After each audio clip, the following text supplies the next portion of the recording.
Bonjour à tous pour ce jeudi saint où nous fêtons la scène, le Saint-Sacrement, l'institution de l'Eucharistie et le sacerdoce. Eh bien, je vous propose de lire le premier avis du quatrième livre, puisque le quatrième livre traite précisément de l'Eucharistie. Il commence cet avis par quel respect il faut recevoir Jésus dans l'Eucharistie, par reconnaître que les paroles de Jésus lui-même nous invitent à aller à lui avec confiance. Venez à moi, vous tous qui peinez et ployez sous le poids du fardeau, je vous consolerai. Paragraphe 2, celui qui mange ma chair et boit mon sang a la vie éternelle, voilà.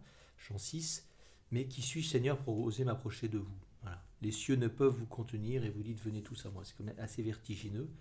Méditation sur cette folie de Dieu qui nous donne sa propre vie, plus que tout ce que les patriarches, les prophètes, les sages de l'Ancien Testament, donc Noé, Moïse, Salomon, et d'autres, et David et d'autres encore, ont pu vivre, eux qui étaient déjà d'un enthousiasme fou et débordant devant, par exemple, l'arche d'alliance pour David.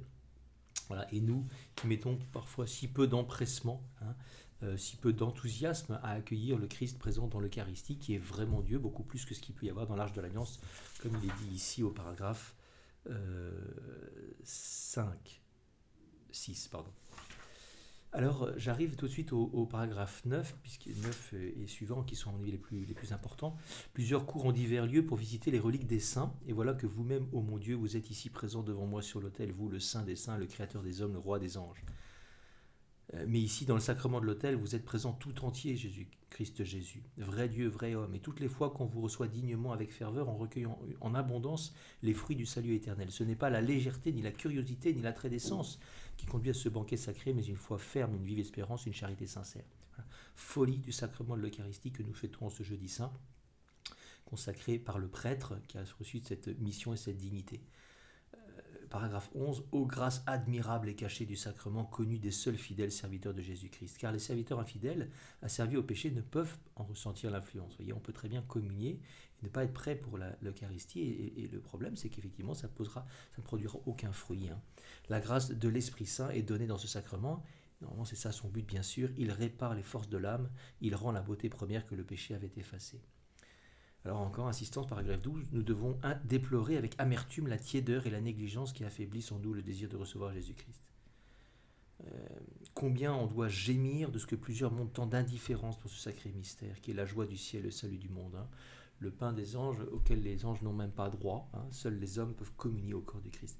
Si cet adorable sacrement, dit le paragraphe 13, très intéressant, ne s'accomplissait qu'en un seul lieu, et qu'un seul prêtre dans le monde entier consacra l'hostie sainte, avec quelle ardeur les hommes n'accourraient-ils pas en ce lieu vers ce prêtre unique pour voir célébrer les saints mystères? Voilà, nous ferions des pèlerinages de fous pour aller dans le lieu où il y a une seule messe sur la terre. Mais il y a plusieurs prêtres et le Christ est offert en plusieurs lieux. Jésus a voulu se rendre présent pour tout le monde, en tout lieu, de tous les temps. Il y a sans arrêt une messe qui est célébrée dans le monde. À tout instant, il y a une messe célébrée. Voilà, en ce moment, l'Eucharistie est célébrée. Plusieurs fois d'ailleurs, en plusieurs endroits. Mais il y a plusieurs prêtres et le Christ est offert en plusieurs lieux, afin que la miséricorde et l'amour de Dieu pour l'homme éclatent d'autant plus, et que la Sainte Communion est plus répandue dans le monde. Voilà. Prière finale, je vous rends grâce, ô Jésus, pasteur éternel, qui dans notre exil et notre indigence, daignez nous nourrir de votre corps, de votre sang précieux, et nous inviter de votre propre bouche à la participation de ces sacrés mystères, disant, venez à moi, vous tous qui portez votre fardeau avec travail, et je vous soulagerai. Alors puissions-nous aujourd'hui grandir dans l'amour du Christ présent dans l'Eucharistie, comprendre la beauté du sacerdoce, prier pour que des prêtres se lèvent, pour que cette Église ne manque pas de prêtres, pour qu'on en use de ces prêtres. Vous savez que les prêtres s'usent quand on n'en use pas, quand on ne se confesse jamais, quand on ne va pas les voir, quand on ne demande pas leur service, en particulier de ce qui est le propre de leur ministère, enseigner, sanctifier, diriger, conduire.